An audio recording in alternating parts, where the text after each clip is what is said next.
everyone, Jaymes Mansfield here bringing you yet another video. I am going to be doing an eras-based series on the famous hairstyles worn by Jayne Mansfield.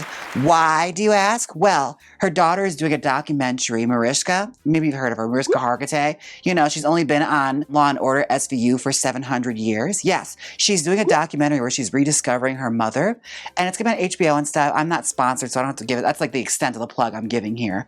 But I decided, well, why don't I piggyback on that and actually do some hairstyles, some of my favorite Jayne Mansfield inspired hairstyles. So we're going to be going out of order. I'm not going from the beginning because honestly, that's just too much work. This is going to happen when I get around to it. So let's do our first hairstyle, shall we? I wanted to dive into one of my favorite Jayne eras. Now, those of you who don't know, Jayne Mansfield was a famous Hollywood actress in the 1950s and 60s. She was known for her wild, way out there antics, her publicity stunts, and her platinum blonde hair and stunning figure. Sound familiar?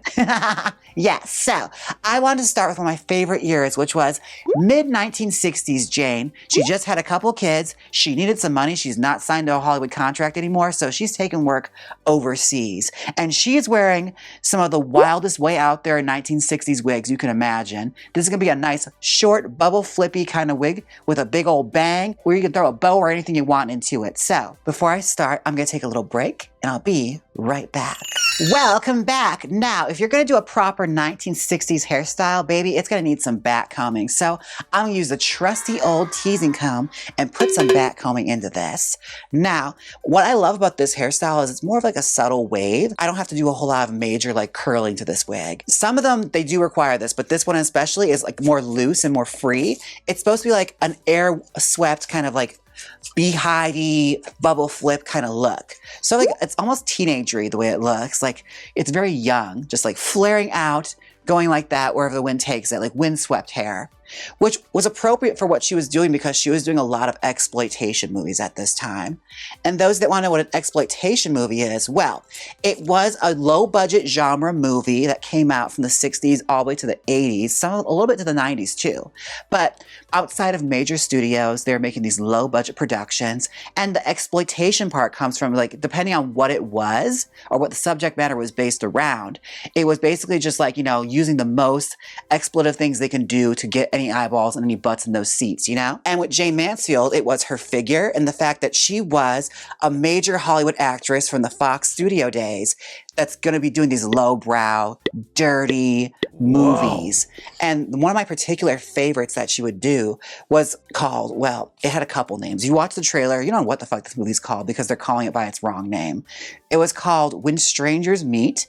However, it was then re-released after they already made the trailer and the voiceover with that name as Dog Eat Dog.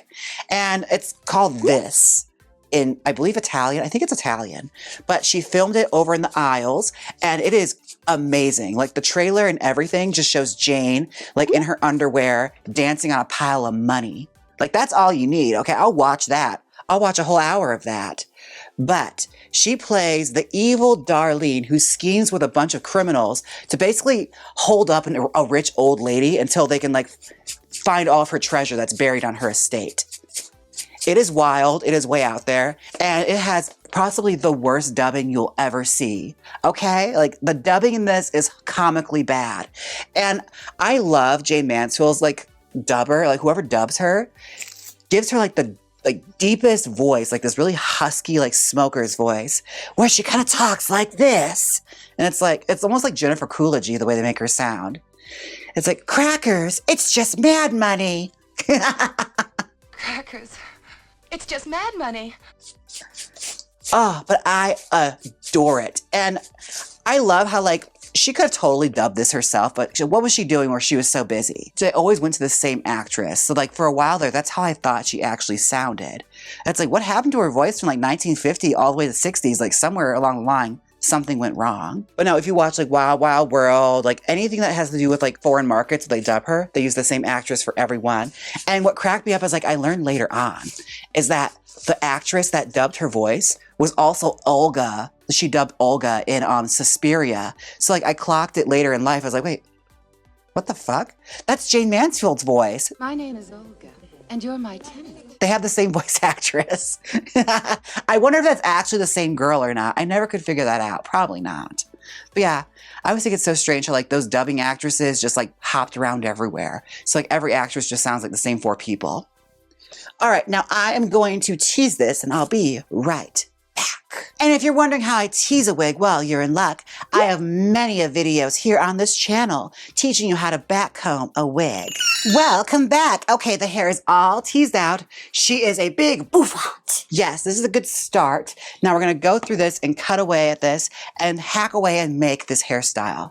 Now, what I'm gonna do here is like pull some of the fringe area away, like so. And then this whole area we're gonna sweep back with our fingers, and that's gonna be the hairstyle we're gonna form. All right. And basically it's all gonna go up and flick out to the sides, like so. Like that's our bang right here. I'm gonna use my trusty scissors that I had here the whole time and cut the fringe. Okay, now let's do our fringe first. And I'm gonna angle this because again, with these kind of hairstyles, they're all face framing, especially in the 1960s. Mama, they're trying to make it look like they weren't wearing a wig. Yeah, that was a wig, honey. Trust and believe. Because by this point in time, she was kind of bald. Like her hair was balding on the sides from over bleaching, which was like what happened with those harsh chemical bleaches back in the 60s. Like every actress was dealing with it if they had platinum blonde hair. All those girls were wigged up by the time the 70s came around. And also just out of a matter of convenience. Like who the hell has time to go and get their hair done all the time? Especially in that day and age where like you were expected to be like dressed in the 9s just to go to the convenience store. And Jayne was no exception to that. She was always like, there's great images of her like in a full-on evening gown at a grocery store opening just to shop in exchange for like groceries. She's like, I'll let you take pictures of me and promote your shop if you let me get groceries. Which is like kind of sickening. Like again, they always toss around that term, the original influencer. I hate to say it, I think it was her. I'm pretty sure it was her. She was the original influencer. She was the one cutting deals and like giving her stuff for free in exchange for her publicity, which I love, I stand that. We stand this kind of behavior. I have a Wiglet exclusive question. Ooh, what is it? Ice cream for breakfast, parentheses, Alexandra asked. I heard the stage lights fried their scalps too. Was that just a myth? I actually have never heard that. As far as stage lights go, my favorite stage light old Hollywood actress movie like story would have to be the one with Ann Miller, where supposedly a stage light fell from the rafters one night. It like bounced off her wig. It was that solid. It saved her life. Her wig saved her life. It's a myth, but I love that story. I want it to be true. I will will it into existence of being true. But no, I haven't heard anything about that. Again, like, I guess it matters like what kind of actress it was. If they were doing like more of a cabaret thing, I imagine that's a risk. But with Hollywood lights, especially like back then, they were so far away. Like the way those actresses were lit, it's very rare they had like lights all around them like this. Like it's not like YouTube style. They had lights like strategically placed all throughout the soundstage to hit you in the like perfect spots. Like if you look at how Greta Garbo and all of them are lit, like they were specifically lit and like they had marks you had to hit in order to like look your most stunning.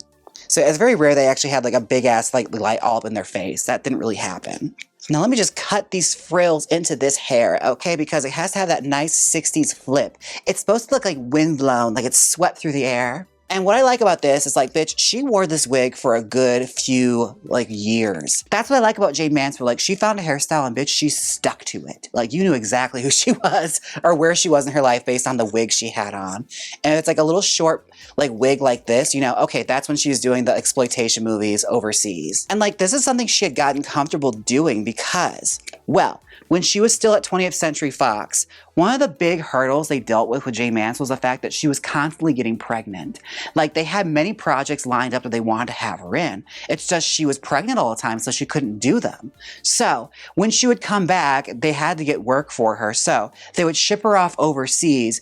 And the one downside, like the kind of effed up part about this is like Jayne would just get her contract salary, but 20th Century Fox would get a ton of money from studios for loaning her out. So like they got to pocket all that while she just got her contract salary. Like it was totally criminal when you really think about it. Like she's doing all this work and flying overseas and they get to get the huge payoff and the huge payday for like these bullshit movies that were terrible. Like the movies were all awful. Like it's very rare you found one. Like Dog Eat Dog's an exception, but it's still bad. Like it's not a good movie. Like it's got its campy charms, but it's definitely not a good movie. Like it's very rare she did a lot of like very important or serious work after her time at Fox. And even while she was there, like I mentioned before, They had lots of good films lined up for her. She just couldn't do them because she was pregnant. Like she was on maternity leave, so other actresses got them. And this was something that was like kind of rebellious for it, like back in the day, because back in the whole Hollywood days, an actress having a baby and being married was like a no-go. Like they did not like that. They wanted their stars single, child-free, and able to go on industry dates so that they can promote pictures. Because that was another way they used to promote movies. They'd send the stars out on dates together, write about it, and wouldn't you know, they're going to be in this movie together. Don't you like Marlon Brando and Jayne Mansfield? Well, they're going to be in a movie together now. Like that's kind of how it all worked. It was all nonsense. If you look at those old Hollywood magazines, that's all the like strategic kind of planning they would do. Like I'm convinced even nowadays, studios probably still do this. We just don't really know about it. Like you see like a couple together, it's like the most phoniest pairing in the world. Like suddenly these two are dating and wouldn't you know, they got a movie coming out too. Okay, now I'm going to trim this a little bit more and I'll be right back.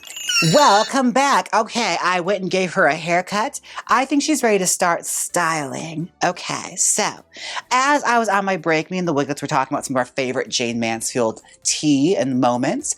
And Pac, one of our Wiglets, actually brought up a very fun story, which has to be the infamous picture with Sophia Loren.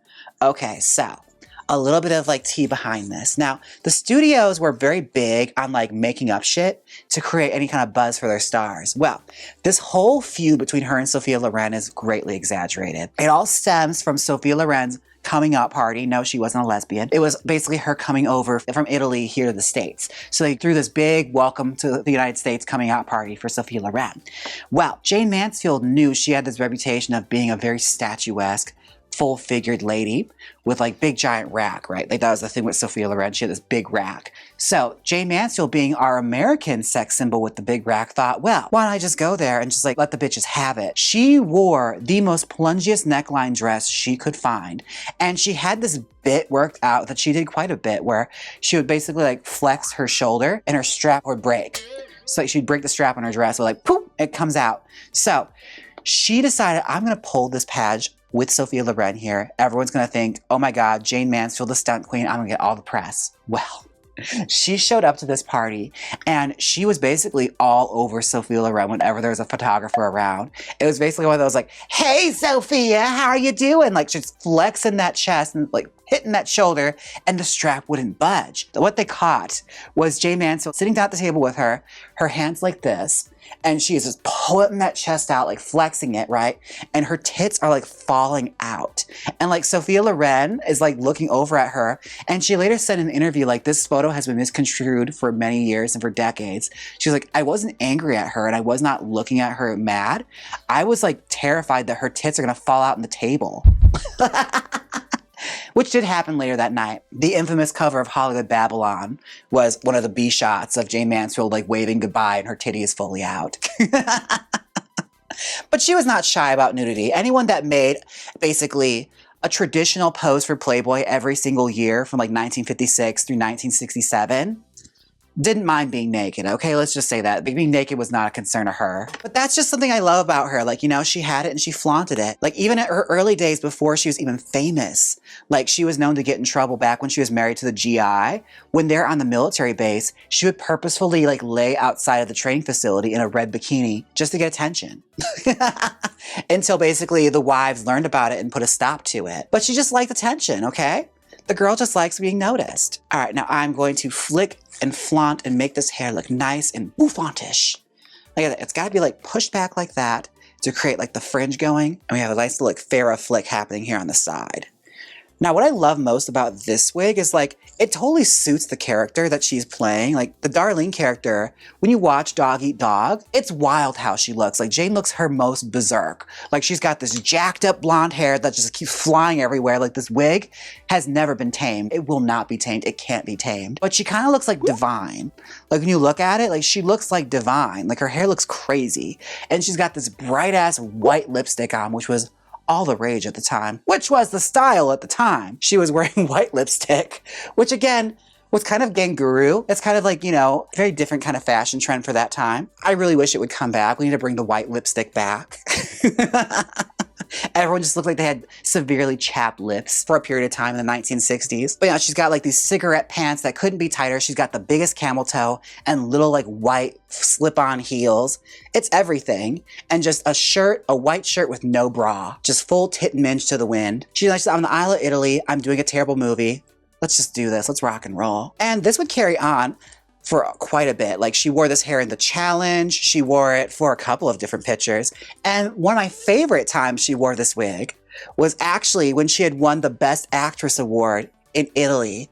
Yes. And there's some scandalous photos from this. Like I gotta find them. They might be scrubbed from the internet now. But one of her runners-up for like the award, like one of the nominees, after they had lost, famously attacked Jayne at the ceremony, like threw her to the ground and like pulling her hair and dragging her by her hair. So like there's this great image of Jayne just like holding her hair and like grasping her wig for her dear life as this like Italian woman is like dragging her on the floor at the ceremony.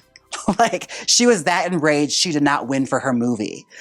Like imagine if like Demi Moore just like attacked Mikey Madison at the Academy Awards after losing for The Substance. Like this is the kind of shit I miss.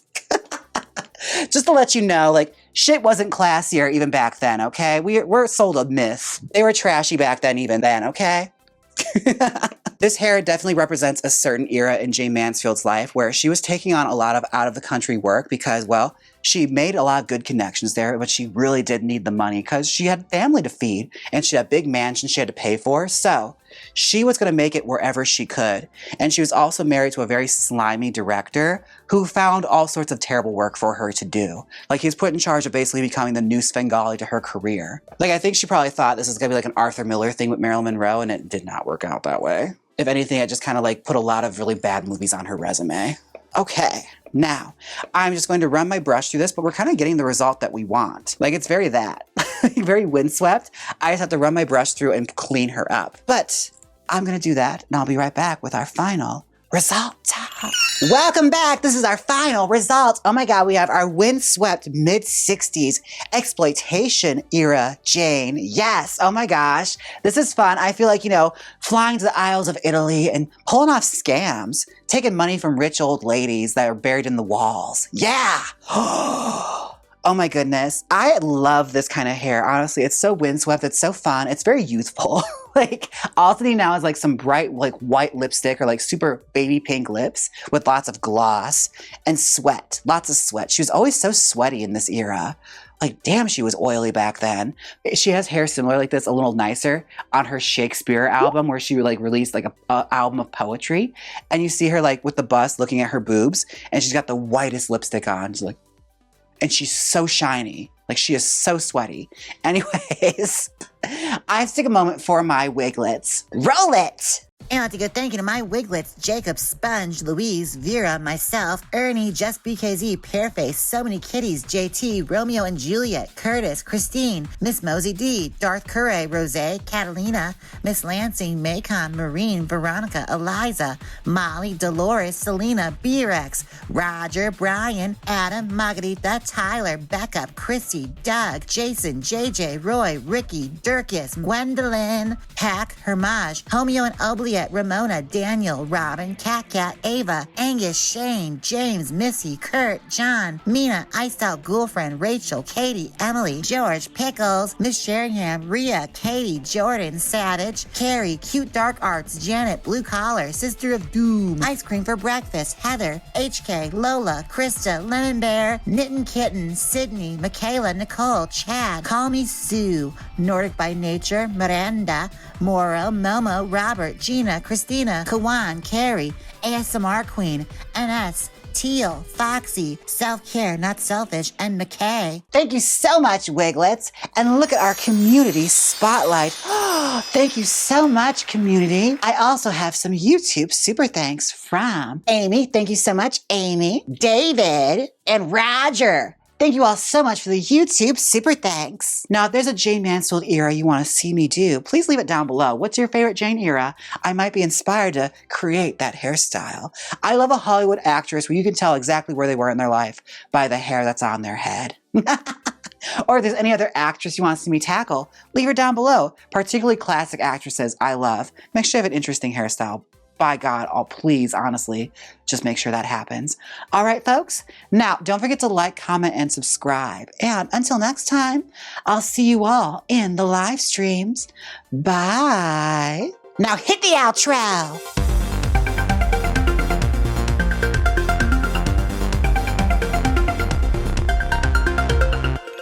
Click here and watch my vlog about Rockabilly Weekend or see me react to 1980s beauty commercials. Come on, click it, you know you want to. If you don't click it, I'll hit you with the millennial pause. So click it. Wiggle Wednesday.